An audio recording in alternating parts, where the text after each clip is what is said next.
Hi guys, in this video I want to show you an alternative to remote development. If you're using a Pi 0, remote development is not yet supported, so I wanted to show you another dev setup that I've used before, making use of SFTP and SSH. So with Visual Studio Code open, we're going to navigate to the extension tab on the left and enter SFTP into the search bar. Find the VS Code SFTP extension and hit install.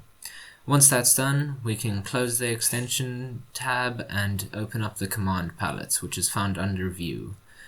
Here you can enter SFTP into the search bar and it'll show you the various options that SFTP extension gives you.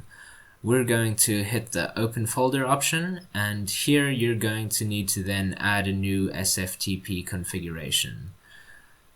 So hitting this option will take us to a JSON file. You're just going to want to edit the fields, host, username, password. You can leave port and comment as is.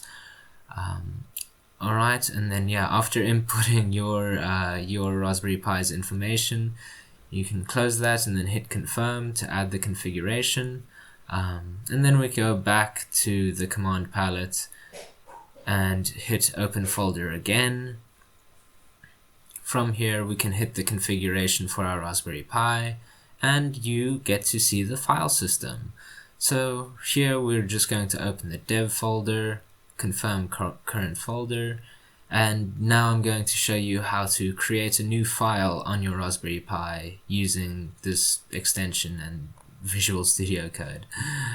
So on the left, right click new file, right click and hit new file. And you get the option to name the file. We're going to create a hello world file, and we get to just enter some basic code.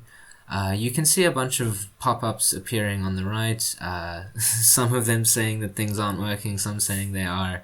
If these get annoying, just hit the settings button and manage extension, and you should be able to turn them off. I know that this worked, so I don't know why it was giving the error pop-ups, but we're just going to go with it anyway. So now I'm going to make use of SSH in the terminal to access the Raspberry Pi and run the code.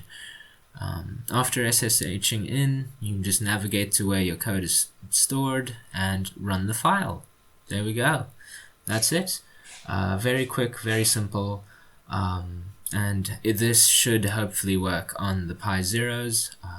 An alternative method that was suggested is using a GitHub repo. So write the code on your laptop, push it to the repo, and then pull it down onto your Pi.